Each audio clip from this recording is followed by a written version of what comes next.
Okay. Welcome to episode 2 of Screenplay 101. We're going to be discussing right now um, outlining. There are two schools of thought when it comes to outlining. One school pretty much believes that outlining destroys the integrity of the creative process. In other words, if you know where you're going before you get there, you're going to ruin it. The other school of thought believes that you need to know where you're heading in order to write a coherent screenplay. Now, to be honest, I've done both. My first screenplays were actually done without an outline, and they were really, really bad. I mean, they sucked. You can't get around it. And that's because I didn't know where the plot was going. And sometimes I'd write myself into a corner, and then I'd wind up trying to get out of the corner. And it got really, really convoluted, complicated. It made no sense. Looking back on it, total, utter crap. On the other hand, I've also done scripts where I've outlined it. Scene by scene outlining. Now this is interesting. Those I did achieve completion on. On the other hand, they weren't as fluid as I would have liked. They were stilted. For some of us, I think there needs to be a happy medium. You need to have some idea of where a script is going. But at the same time, you don't need every single step, I guess, charted out for you. At least I don't. There are people out there who I'm sure do really well with the step-by-step charting out. Now let's say that you're one of those people who doesn't like to outline. How do you write a screenplay then? If it were me, what I would suggest doing is at least know your ending. Know how things turn out.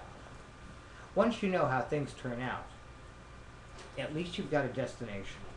And that's important when you're doing a screenplay. You've got to at least know where you're heading.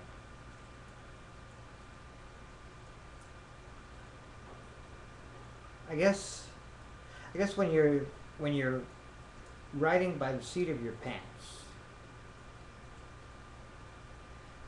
on the one hand you've got that great creative spark. A friend of mine calls it the white heat. It's when you're sitting there and you're writing and you're typing, or you're using a pen and paper, and it's almost as if your brain is short-circuiting because things are just coming fast and furious.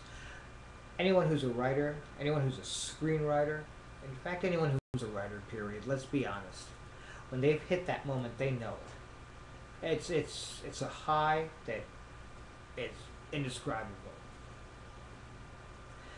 I think people who find themselves writing by the seat of their pants probably experience that more often than not. It's like, you know, you've got to get your character down this alley over here. You don't know how you're going to do it. And then all of a sudden, bam, an idea comes to you and it just fits in perfectly with what you're trying to do. Now your scene by scene outliners, your total outliners, I don't know. Maybe they get that spark during the outlining process. I don't think so. And frankly, I don't think you can write a scene by scene outline and then write a script from it and not change things. I really think at some point, I mean, you've got the guy walking down the street into the alley. But then all of a sudden you just get this flash of, you know what, before he goes into the alley, he's going to stop and give a couple of bucks to the old bum sitting there. Now, if for some reason you just stick that in, 18 scenes later, that bum shows up, and you can use it. Part of writing is intuition. And when you're writing intuitively, I don't think you can outline completely. On the other hand, I don't really think you can write a great script without knowing something of where you're going. You know, a friend of mine, when we got into a discussion about this one time, pointed out that for the writers who write by the seat of their pants, that first draft, that is their outline. And I guess that makes sense. You know, things will get changed around a whole lot. For me, I prefer to at least have some idea of where things are going. And maybe it doesn't have to be scene by scene, but it should be major milestones. You know, end of Act 1, end of the first part of Act 2, end of the second part of Act 2, and your finale. At least know that much. Now that's for me. You may find that you write completely differently, and that's fine, because you know what? If there's one thing I've discovered in screenwriting, it's that there is no tried and true, one-size-fits-all method of doing things.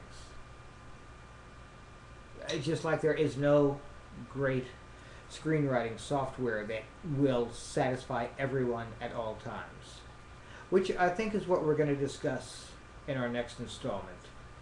We'll talk about screenplays and screenwriting material, things of that ilk.